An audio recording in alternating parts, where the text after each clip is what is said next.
नमस्कार दोस्तों। अगर आप भी वेरिकोसील की ट्रीटमेंट के लिए सर्च कर रहे हैं और जानना चाहते हैं कि वेरिकोसील की जो सर्जरी होती है उसमें क्या होता है, हमें कराना चाहिए या नहीं कराना चाहिए, इसका सक्सेस रेट कितने परसेंट होता है और क्या इसके अलावा भी कोई ऑप्शन या ट्रीटमेंट अवेलेबल है या नहीं। देखिए, सबसे पहली चीज कि जब किसी को भी वेरिकोसील होता है तो उसमें प्रॉब्लम क्या होती है। पहले आपको ये जानना इंपॉर्टेंट है, जब किसी को भी वेरिकोसील की प्रॉब्लम आती है तो उसमें बेसिकली टेस्टिस का जो वीनस ब्लड फ्लो होता है, वो ब्लड हार्ट की तरफ जाना होता है, वो नहीं जा पाता और वापस टेस्टिस की तरफ बैक में आता है।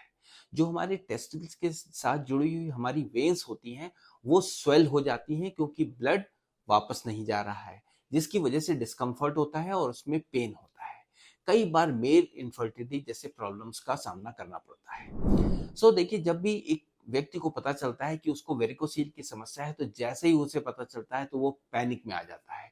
इवन कई सारे लोग तो डिप्रेशन में आ जाते हैं, क्योंकि ऐसा करने की कोई भी जरूरत नहीं है।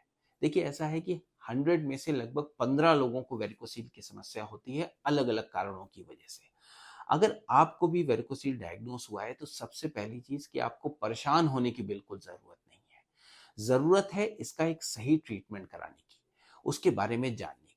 तो देखिए, जब हमें वेरिकोसील का पता चलता है, हमें शक लगता है, तो हम डॉक्टर्स के पास जाते हैं। डॉक्टर्स हमें कुछ टेस्ट लिखते हैं, जैसे कि अल्ट्रासाउंड और डॉपलर अल्ट्रासाउंड। हम वो टेस्ट कराते हैं तो हमें पता चलता है कि वेरिकोसील हो गया है, और फिर आप किसी सर्जन या यूरोलॉजिस्ट के पास जाते हैं तो आपको स्टार्टिंग में डॉक्टर्स कुछ मेडिसिन देते हैं, कुछ डॉक्टर्स नहीं भी देते हैं और डायरेक्ट बता देते हैं कि देखिए, वेरिकोसील का एक ही ट्रीटमेंट है, that is called surgery.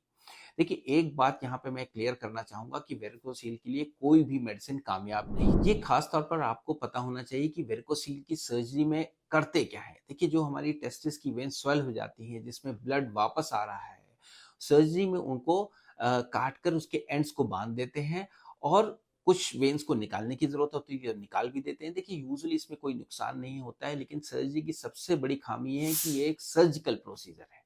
Recurrence की बात करें तो वेन्स को निकालने या कट करने के बाद देखिए, दोबारा वेरिकोसील होने की समस्या यूजली नहीं होती है। अगर एक एशियन जर्नल ऑफ एंड्रोलॉजी की एक रिसर्च को देखें तो इसके अनुसार recurrence rate after varicocele surgery 0 to 35% है, और इसी स्टडी के अनुसार रिकरेंस का सबसे इंपॉर्टेंट रीजन है सर्जिकल टेक्निक, सर्जिकल एक्सपर्टाइज और कोलेट्रल्स का बनना।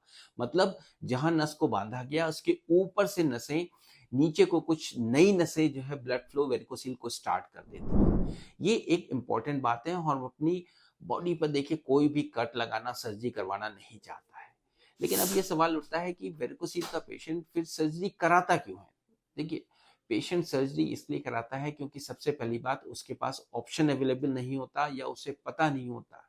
अगर आप भी उन्हीं में से हैं और इस बात से सहमत है, तो सवाल उठता है कि फिर इसके अलावा कौन सा ट्रीटमेंट है। तो देखिए, दूसरे ट्रीटमेंट में यहाँ आपको मैं बताना चाहता हूँ कि एम्बोलाइजेशन एक मिनिमली इन्वेजिव ट्रीटमेंट है, जिसमें बिना इंसेशन के एंजियोग्राफी के माध्यम से इन नसों को हम अंदर से बंद कर देते हैं, और अंदर से बंद होने से एक ही महीने में बहुत चेंजेस देखने को मिलते हैं। किस तरीके के चेंजेस, किस तरह का रिलीफ, इसको जानते हैं। देखिए, सबसे पहली चीज कि पेशेंट का जो डिस्कम्फर्ट, जो पेन होता है, सबसे पहले उसमें रिलीफ मिलता है।